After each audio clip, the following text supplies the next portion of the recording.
The finale of a long-running series is supposed to be the moment where everything comes together.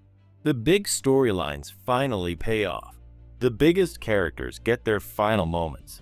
And the final battle feels like something worth waiting years for. Unfortunately, that's not what happened with The Boys Season 5 finale. Going into this episode, there was still hope that the show could pull everything together. Even with only a little over an hour to work with, many fans believed the writers had a plan. After all, the marketing promised something huge. Promotional images showed Homelander floating above Earth while chaos unfolded below. Other artwork teased a final confrontation that looked massive in scale, inspired by some of the biggest moments from the comics. The show kept talking about scorched earth. It kept building up the idea of an unstoppable Homelander and an epic final showdown. But when the episode finally arrived, most of that build-up led to a surprisingly small ending. One of the biggest disappointments was how many storylines simply went nowhere. Take the Gen V characters, for example. For years, viewers were told that Marie Moreau could become one of the most powerful people in this universe. The series hinted that she might eventually play an important role against Homelander. Then Season 5 barely used her. At the end of Episode 7, it looked like Starlight was finally bringing the Gen V team into the fight. It felt like everything was coming together. Instead, they spend most of the finale helping civilians escape danger. That's it. For characters who were built up as major players, their role ends up feeling surprisingly small. The same issue appears with Kimiko's new abilities. The show reveals that she now has powers similar to Soldier Boy's energy blast. This immediately feels familiar because the exact same idea was already a major part of Season 3. Back then, the entire plan revolved around using Soldier Boy's power to remove Homelander's abilities. Now the finale returns to almost the exact same solution. It creates the feeling that the story is repeating itself rather than moving forward. Then we get to the final battle itself. The team finally reaches the White House and begins putting their plan into action. Along the way, Starlight confronts the Deep. This should be an important moment because the Deep has been part of the show since the very beginning. Instead, the scene feels strange. Rather than simply removing him from the fight and returning to help her team, the story stretches the confrontation out much longer than necessary. Eventually, the Deep meets his end in a way that feels more focused on irony than logic. The moment is clearly played for dark humor, but it raises a lot of questions about how durable and capable the character is supposed to be. Still, that isn't the biggest problem. The biggest problem is Homelander himself. For years, the show presented Homelander as nearly impossible to stop.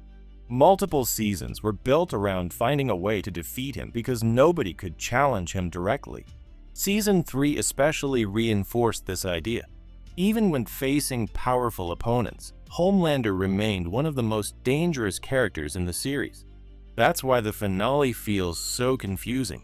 Once the fight begins, Homelander suddenly struggles far more than expected. Instead of acting like the unstoppable force the show spent years building up, he often feels slower, weaker, and less effective. Several moments make it seem like he forgets the abilities that made him so dangerous in previous seasons. Characters dodge attacks that should be difficult to avoid.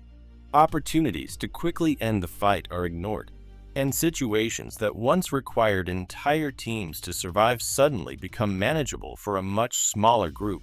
The issue isn't that Homelander loses. The issue is how he loses.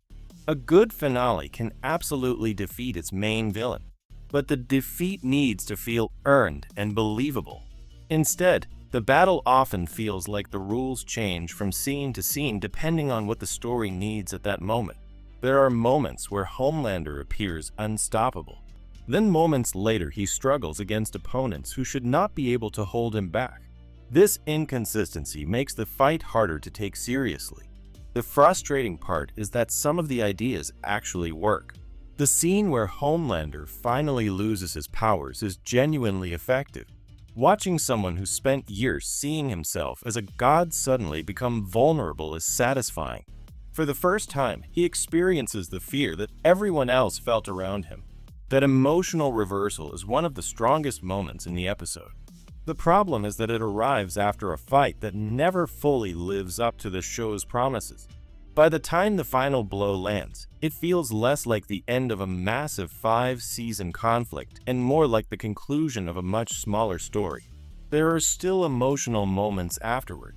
The scenes involving Butcher and Huey carry some weight, but even those moments feel rushed because the episode has so much left to cover. Several storylines are wrapped up quickly.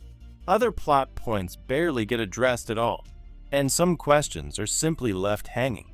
In the end, this isn't the worst television finale ever made. There are still moments worth appreciating. There are still good performances, and there are still emotional scenes that work. But for a series that spent years building toward this moment, the finale never feels as big as it should. The ideas are there. The setup is there. The emotional stakes are there. What's missing is the execution. After all the talk of an unforgettable ending, many viewers expected something truly massive. Instead, they got a finale that feels rushed, uneven, and surprisingly small for a show that always promised something bigger. And that might be the most disappointing part of all. If you enjoyed this video, please consider liking and subscribing to my channel. See you in the next video.